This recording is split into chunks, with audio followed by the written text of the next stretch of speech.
Hey, what's up, Liches? We're the Basic Liches. We are two Dungeons & Dragons Dungeon Masters trying to learn Pathfinder 2nd Edition for the first time. Today, we're going to be going over the Barbarian class. We're going to get a brief overview. We'll do a day in the life of a barbarian, give players an idea of what to expect during a day of adventuring. Then we're going to give game masters some tips and tricks on how to deal with a barbarian in your party. With that being said, we're only going to be using the core rulebook options for the Barbarian in this class series. We're also not doing a deep dive on these topics. We'll provide some links down below in the Nether region if you want to learn more about the Barbarian. Let's go! You feeling triggered? Every day. First thing we want to dive into are the flavors, the themes, when you're flipping through that core rulebook. What is the Barbarian? What does that little couple pages make you feel? Hear me out. I think of King Kong. Hear me out. I think of Kong because he's normally a pretty chill gorilla. You know, if he's on Skull Island, no one's hassling him, no one's bothering him. He's into girls. He's into girls. He's just vibing. But when a dinosaur or a giant snake or a biplane tries to mess him up, he uses all of his Kong rage and he goes literally apeshit. And the way I think of it is, if you're a barbarian and you're someone that's going to attack a barbarian, you got to think, am I going to hit this guy hard enough that he's not getting back up? Because with Kong, you got to deal with the retaliation. What did you say downstairs? The more you find out. The more you fuck around, the more you find out. That's what I feel. And recently, the movie Violent Night turned Santa Claus into a barbarian. I loved that movie. He's like Nikolaus. He used to be a Viking warrior, and he had a hammer that Mrs. Claus knows about his hammer. He's like, sent you your hammer, honey. And Awesome movie. Triggered.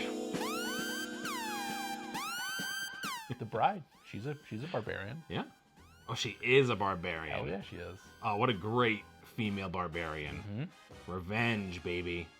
She don't care how she gets it. She don't care how much she gets cuts up. She get cuts up. Before we rage, please subscribe to Basic Liches. We make content weekly. Toll the Dead for notifications for new videos. Leave a comment down below. Let us know your favorite barbarian builds. What are your favorite instincts? Let us know if we missed anything. Let's do it. All right, let's get down into some mechanics. We're going to go over the basic features and things that you're going to get as a barbarian at first level. Take it away, Kamo. Let's go. The core ability score that we're going to be using as our barbarian is Strength. We can support Strength with Dexterity, Constitution, or even Charisma if we're going for that intimidating barbarian. If you're looking to see what the barbarian is proficient in, here is a small list. We got some key traits that they want you to be aware of. These traits will be connected to some of the feats that you can gain as a barbarian class. The first one is Flourish. You just can't do more than one flourish action in a turn. The other one is Open. The Open trait needs to be used as your first attack within the turn. You can still move before attacking, but as long as Open is used as the first attack of the turn, then you can do it. Now let's talk about our Rage. It is the keystone ability for this class. Everything that happens in this class has to do with our Rage. It takes one action to use. We get our level plus our con mod in temporary hit points. We get +2 damage to our attacks for weapon attacks and unarmed attacks. But we also take a -1 AC penalty because we don't care so much about getting hit.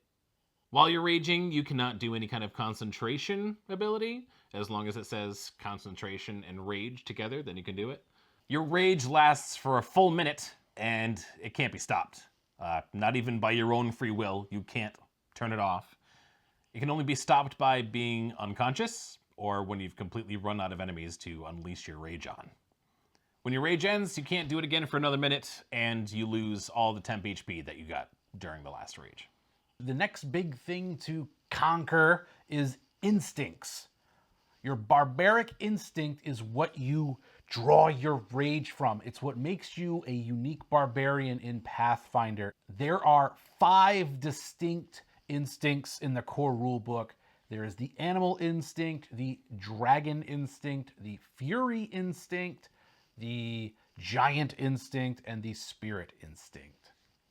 With all of these, you're going to be getting 4 unique things to the barbarian. The very first thing you're going to get is called an anathema.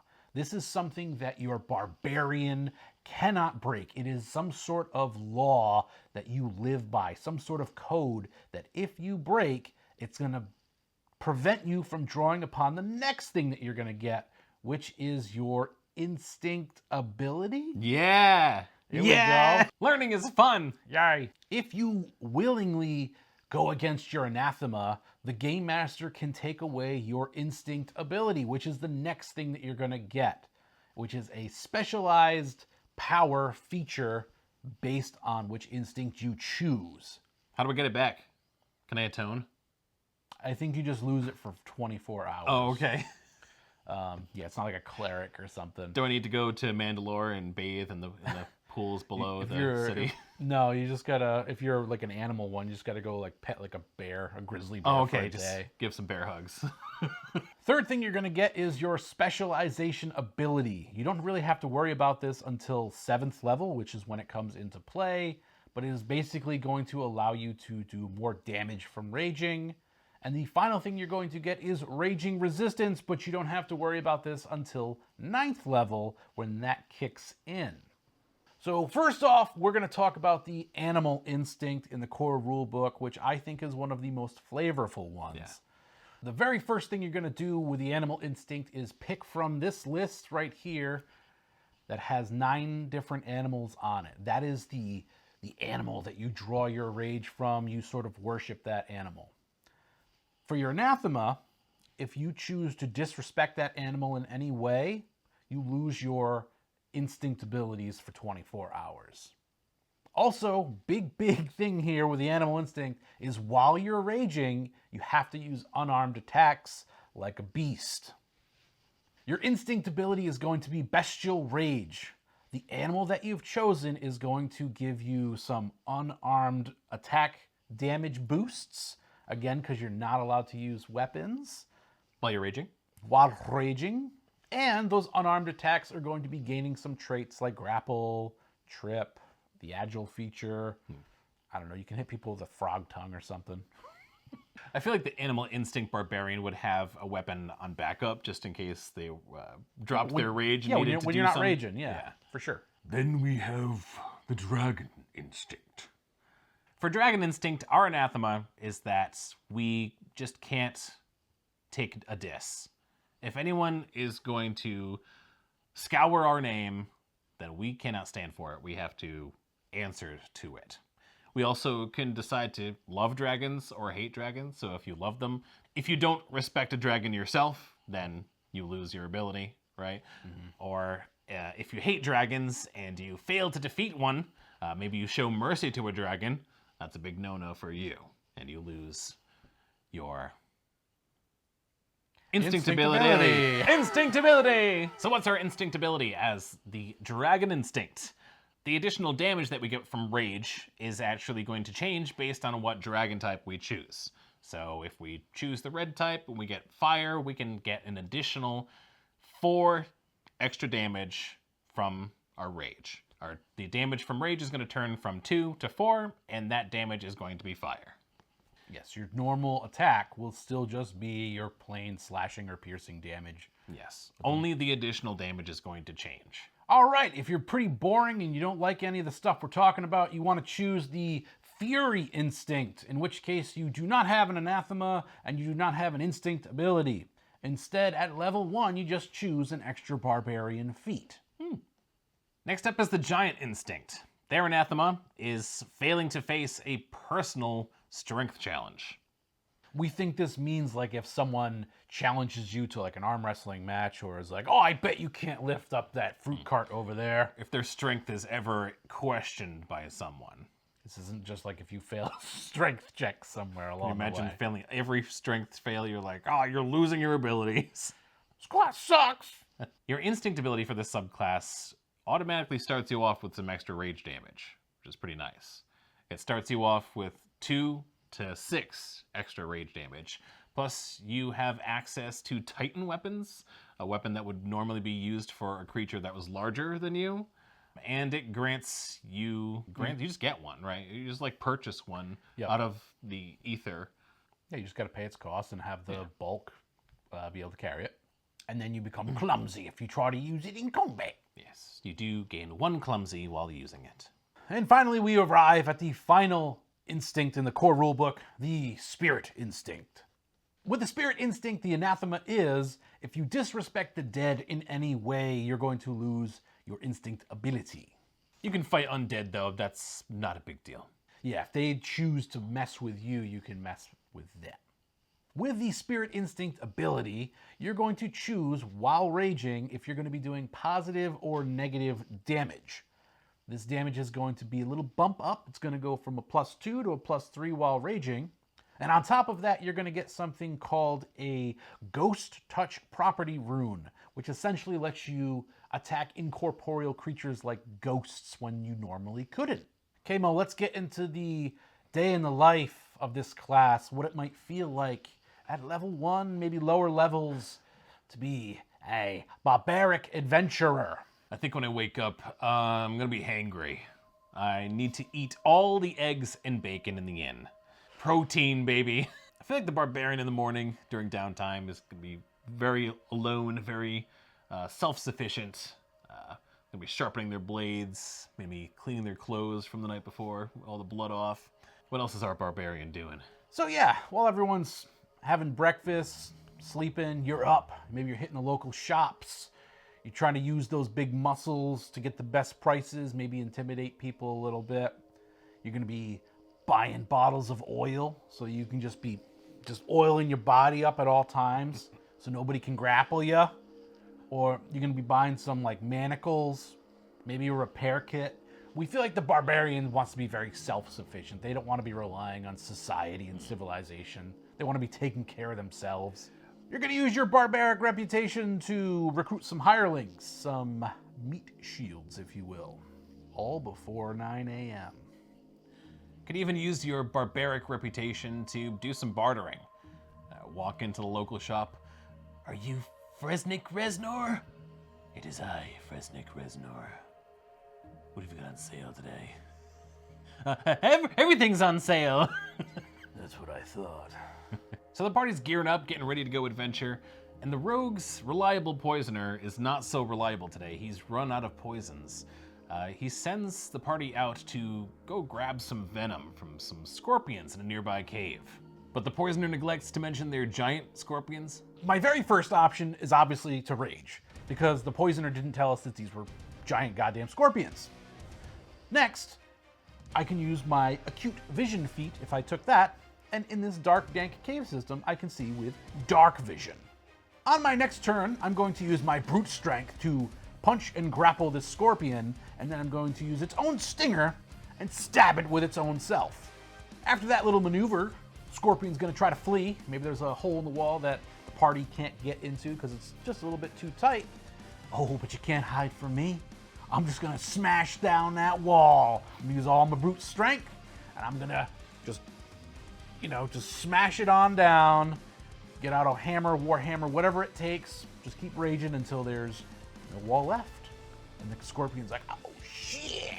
Last but not least, I'm going to harness the power of my instinct to do a little bit extra damage and finish this thing off once and for all, so we can lug this carcass back down to town.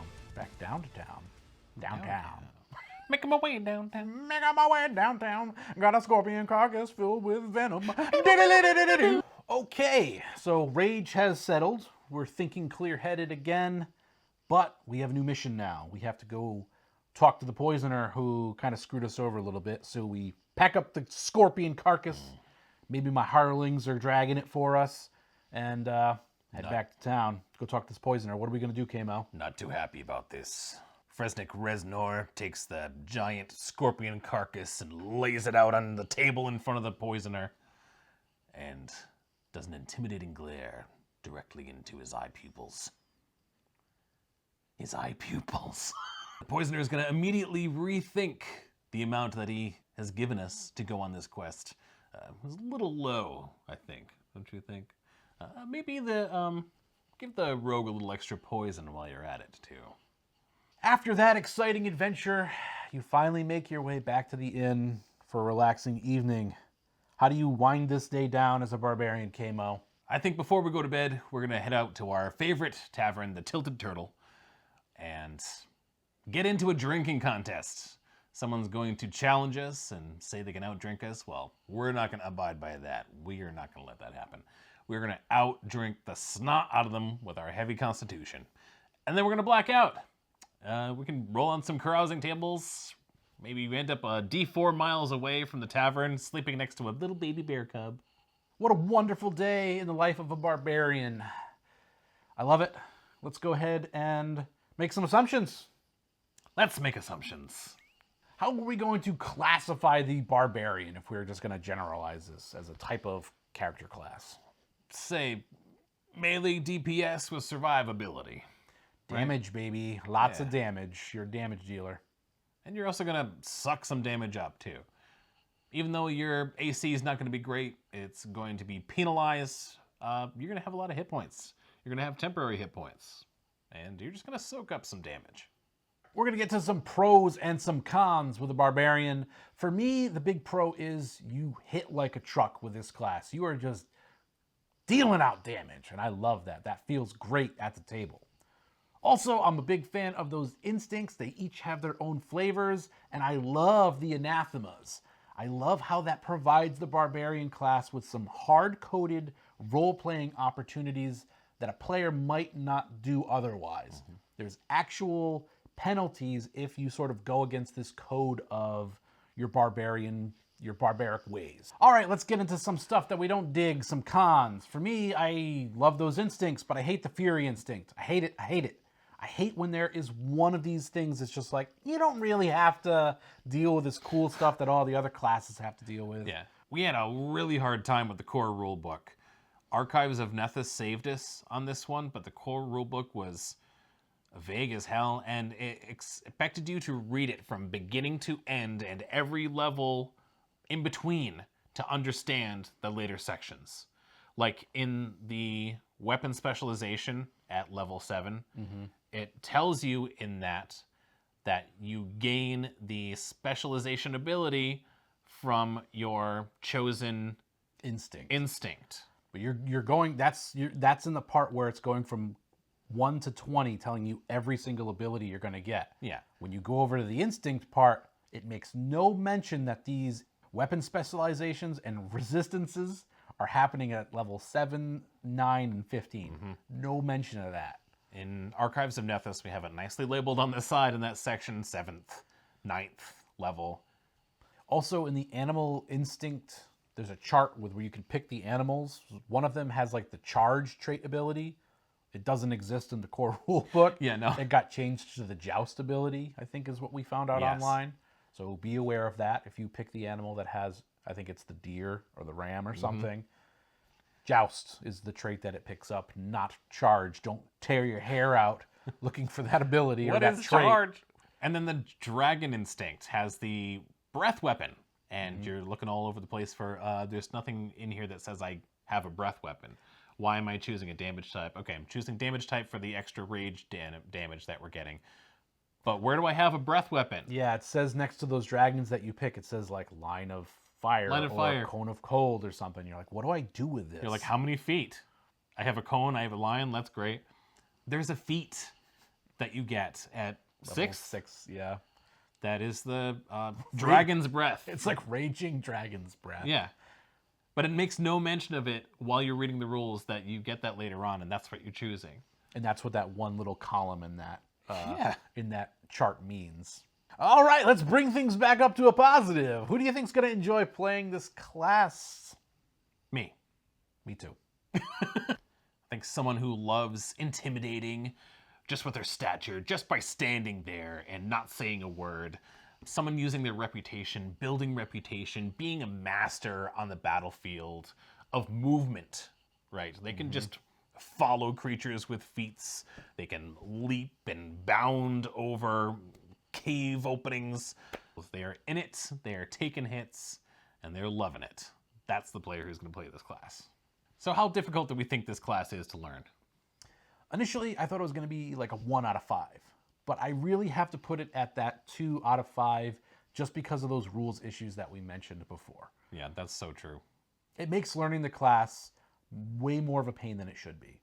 Like, we both were like asking each other questions while we're like doing the research for the video. We're just like, what? And I'm just like, no, I had to look it up. It's this. And you're like, no, that can't be that. You know, like, And what you're actually thinking about, what the class does, it's so simple. yeah.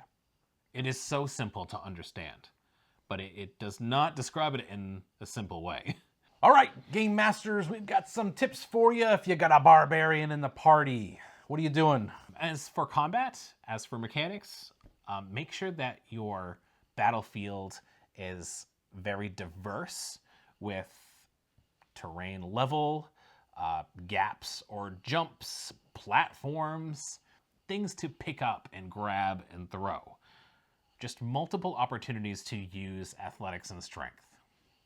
I said before, I love the anathemas. I think they are fantastic. If you are a game master, you need to sort of test your barbarians. Make sure that those anathemas are in play. Make sure that they come across things that could potentially cause them to lose their instinct ability if they don't follow through. If they're just laughing at that bear at the circus, like that's in the rule book. Hey, pal, you lose your instinct ability because you weren't worshiping that bear. You didn't really rush in there to rescue him. Or they were sent to like kill a dragon and they communicate with the dragon. The dragon's actually friendly and the party wants to not kill the dragon. And the barbarian's like, no, we have to put it down. And now you've got a situation where the party's like trying to calm down the barbarian and now almost like forced to come up against your anathema. Yes, that's the other thing too, is just because those anathemas, they're not just for the barbarian. They're also these things that the party's going to know about. And they're going to have to be like, dude, no, hold him back. Like he doesn't know. I love that kind of stuff. I think it's fantastic. It's very fun. He needs to rest for 10 minutes. All right, final impressions. Let's get at it. Let's see where we're at with these barbarians. I'm not someone that typically gravitates towards melee fighter classes, but for whatever reason, maybe it's because it's kind of video gamey feeling, I really dig the barbarian in Pathfinder 2E. They added a lot of juice, a lot of extra sauce to make sure that you are a viable character in all pillars of play. You're not great in all of them, but you're viable. You're definitely a combat-focused character. The Barbarian class is not mechanically rich or mechanically deep, but it's got plenty of flavor, and I really like it.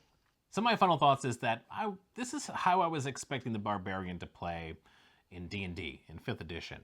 When I started playing with 4th edition, I was really excited with the Barbarian because it gave you a lot of abilities, cleave and AoE attacks around yourself, just specific things that you could do. And when we got 5th edition, I started playing and I immediately wanted to multi-class. I got to like 5th level, I got my 2nd attack and I was like, God, I'm just like, I'm doing nothing. Like it feels good to be good in combat, yes, but then to feel like you can't do anything else but pick things up and put them down. I got a multi-class. I want to have the answer to problems and situations and stuff. And the best way to do that was to try to get into caster. And man, I found that jumping into caster was just a bad idea with 5th edition rage, not being able to concentrate on spells or spell cast in general. So I was like, man, this multi-class just made it even worse. But the best part about the Pathfinder Barbarian is this, and the ability to do versatility, the ability to jump into a spellcasting class and multi-class if you wanted to, but still keep your rage themes. So I think this 2nd edition class is really that perfect middle ground between having some class abilities, being a very easy class to play, being strong and versatile. Well, that's it, folks. We hope you enjoyed our raging Barbarian class. Go out there, get triggered, get tilted, get salty, and have a blast. For more Pathfinder 2E content, check out the playlist over there, or click on this video right here. Later, liches. Bye!